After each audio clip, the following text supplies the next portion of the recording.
Hello and welcome to the Strong, Healthy, Happy podcast. My name is Debra. I'm here on a beautiful, sunny, hot afternoon, sweltering in my garden office. I'm not complaining. I love the hot weather. But I'm also wearing headphones today to add to the heat because, as they should be, kids are out playing in the garden, and I just want to minimize my distraction and you hearing them. So I'm using headphones, which, is just feels so hot. But here I am. And I'm going to cover some reasons and talk about some reasons why you might not be losing weight. And I want to start off by saying that often the reason why you're not losing weight is not down to your effort, is not down to you putting in that effort to achieve that goal. There can be many reasons why your weight loss isn't going in the direction that you want. And hopefully I'm going to cover off some and they will help you kind of reflect and transfer it onto yourself and whether any of these resonate with you. Because then if you can make the adjustments and take on board my advice and my feedback and my help, it may then help you to achieve the weight loss results that you're after. So there's a few things I want to cover off first, just to put some context behind what I'm going to talk about in this podcast. And it's really important to recognize expectations alongside the weight that you're trying to lose, and you setting yourself realistic expectations that set you up for success, because setting unrealistic expectations can feel disappointing and lead to you giving up on the very goal that you want. So there is the expectations is a big factor to consider into reasons why you're not losing weight, along with how long you've been trying to lose weight, what measures of progress you are using to manage your progress and to measure your progress. And I'm going to talk about that now. So in terms of measures of progress, are you using just the scales? And if you are, how often are you weighing yourself? Because if you're weighing yourself just once a week, it's not the best way to use scale weight. The most accurate way to use scale weight is to weigh a lot more frequently than once a week. I ask my clients to weigh daily, or at the very minimum 4 times a week, because your body weight on the scales will fluctuate. It doesn't necessarily mean that it's fat gain, especially in the short term. It can often be other factors that affect your scale weight, and there are a multitude of reasons, such as poor sleep, stress, perhaps you haven't been to the toilet yet, perhaps you had a little bit more salt in your diet and you're holding a bit more water, perhaps it's hormonal. There are so many reasons that can affect your measurement on the scales, which is why it's a really good idea to weigh more frequently than once a week, so you can learn about those fluctuations, see that they happen, and learn not to respond to them. So that's one measure of progress. What other measures of progress are you using?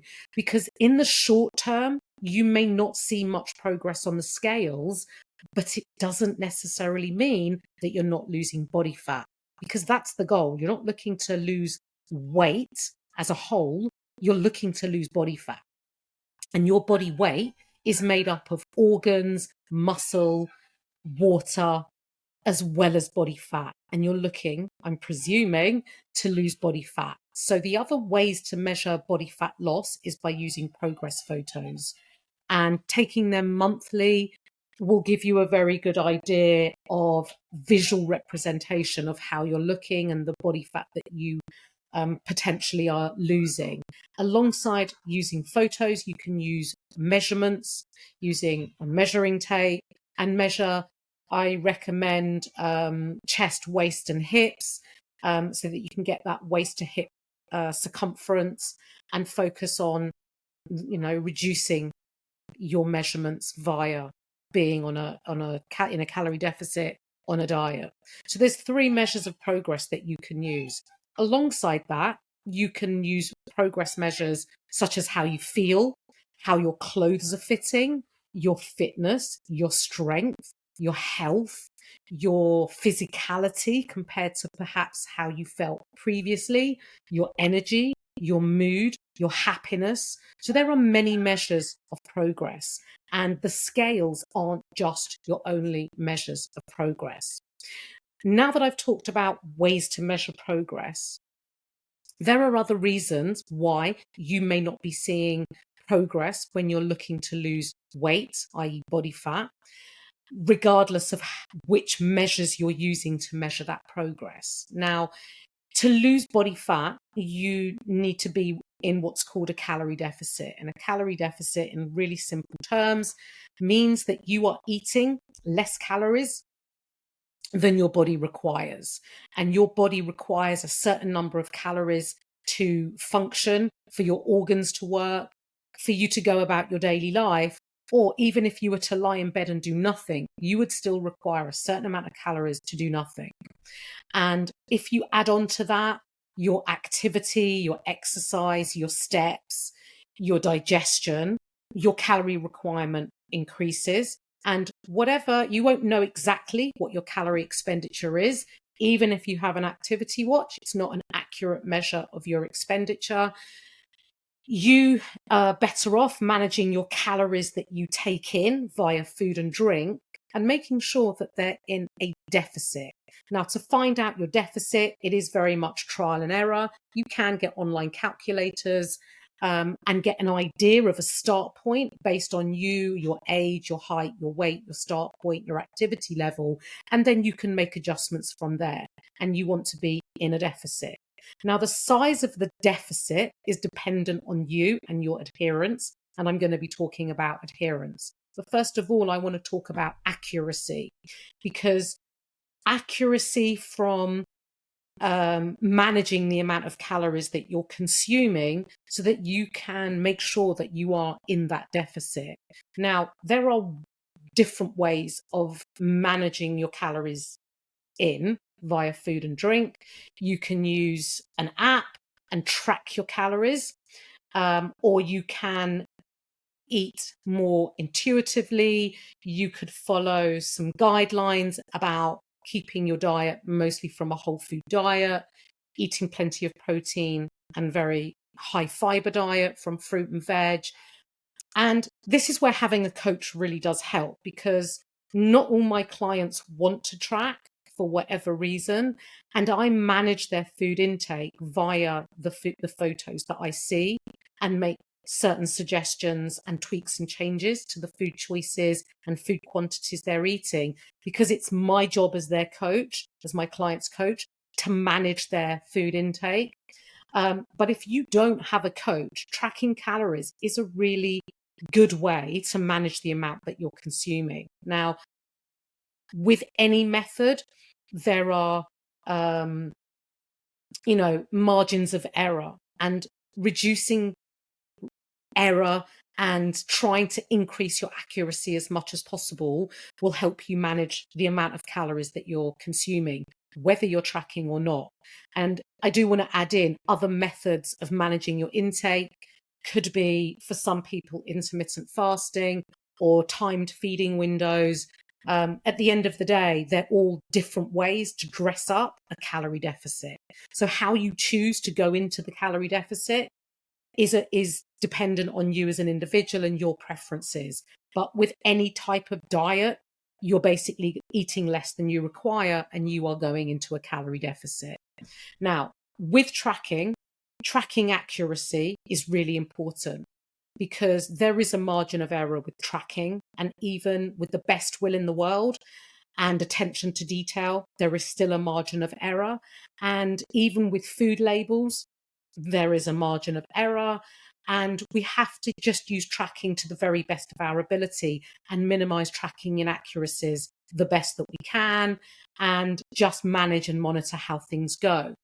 Now, there is also sometimes with tracking, when you come across or eat a certain food or food type that you may perceive as shouldn't have had, bad, or unhealthy, or however you choose to describe it, sometimes it's left off tracking because you don't want to add it to your tracking.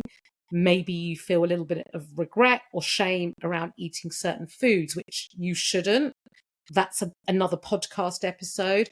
But leaving things untracked, even if you've eaten it, it still counts whether you track it or not.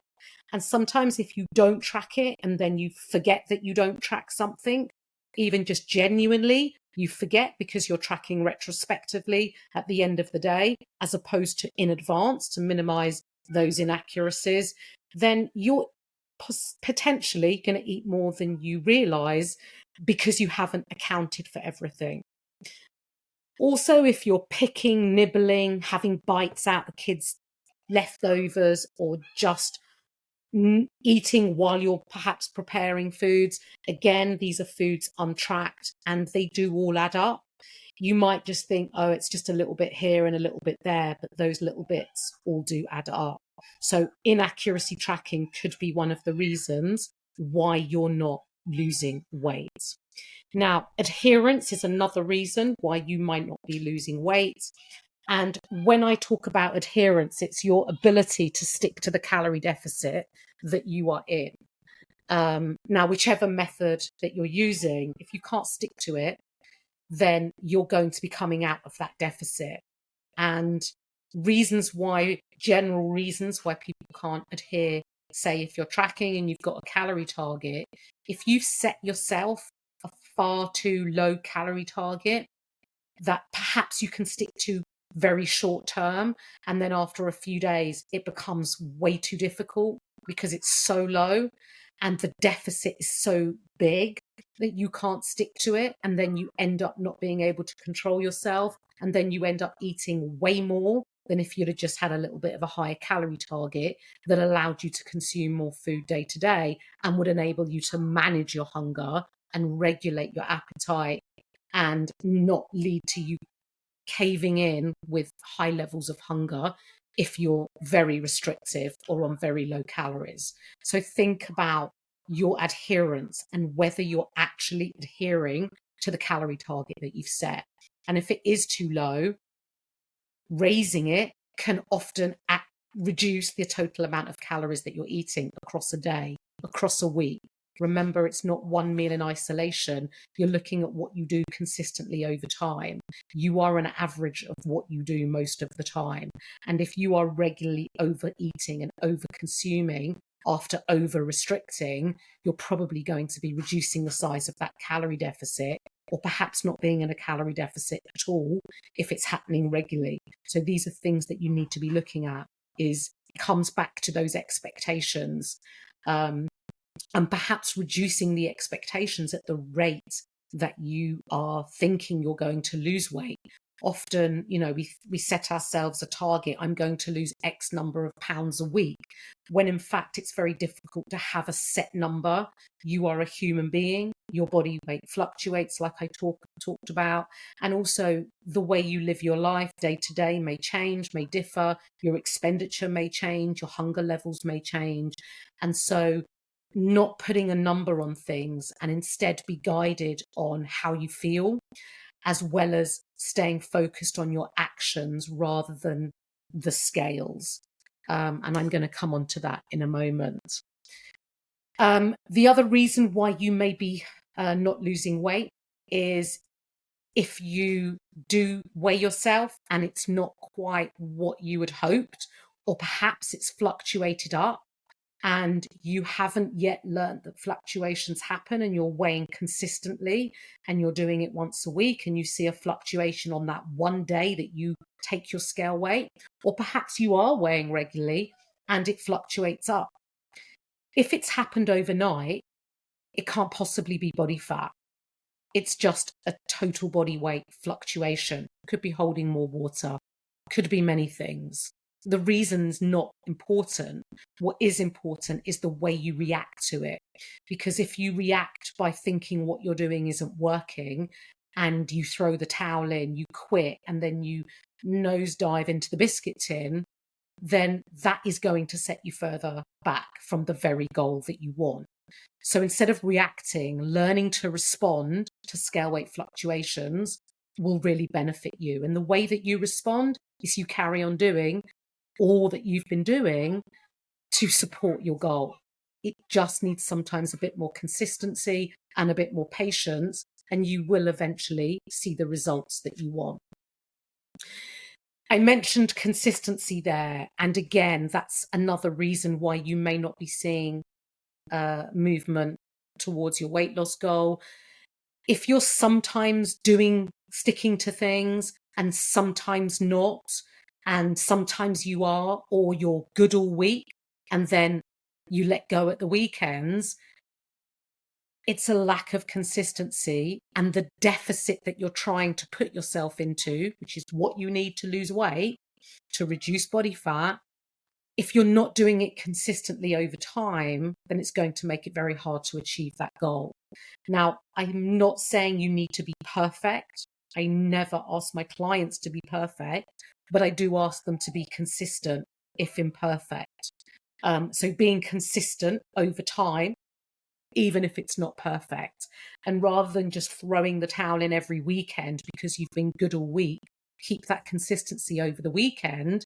You know, there's nothing wrong with the odd meal or enjoying a meal out with friends and having a little bit more of a relaxed approach. But all the other meals around that need to be in line with your goal and your target of weight loss. So keeping as consistent as you can. Now, one of the measures of progress is scale weight. It's the one measure that often unsettles us the most. There is a lot of emotional attachment for some people to the scales, and I totally understand why. And I used to be one of those people. But detaching your emotion and use it as a way to collect data will help you detach the emotion to that scale, those scales, and recognizing other measures of progress, like how you feel, how your clothes are fitting, getting your steps in, doing those workouts, especially on the days that you didn't feel like it, being consistent, being accurate with your tracking or your nutrition targets, eating a diet from whole foods, getting your protein in, adding loads of veg and fruit. These are all great measures of progress, and detaching your emotion from the scales is going to serve you well, because I don't want for any of my clients, and I don't want for you to focus solely on those scales. What I would encourage you to focus on are your actions, and your actions are all the things that I've talked about. Getting your protein in at each meal, eating regularly throughout the day, not skipping meals, regulating your hunger and managing your appetite, adhering to your calorie deficit, setting those realistic expectations, getting your steps in each day, doing your workouts, focusing on these things. These things are your actions. Focusing on those actions will get you the outcome that you want. And the outcome that you want is to lose body fat, is to lose weight.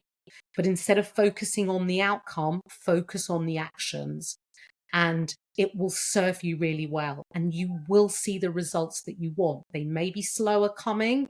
There's nothing wrong with slower rate of progress. As long as you're moving forwards, it's better than standing still or moving backwards. So take on board what I've said. Think about whether, oh yeah, I'm a bit guilty of picking and not tracking, or not being consistent at the weekends, or yeah, I focus too much on the scales and I react when they fluctuate up. Think about whether you resonate with any of those points. Take on board my feedback. And if you are struggling, please do reach out. And I am starting a new group coaching, 6-week group coaching on the 1st of August, which is a great time to start in the summer holidays, when you may be out of your usual routine, and perhaps you have kids and they're off school, or you're going on holiday and you still want to feel good in the lead up to your holiday, while you're on holiday, and on the return of your holiday, and not be in this yo-yo cycle. Do reach out. The link is in my show notes to fill out an application form, so you'll be notified of early bird places. And do get in touch if you have any questions, or if there's anything I can help you with further. Have a great rest of your day. Thank you for listening, and I'll catch up with you on the next one.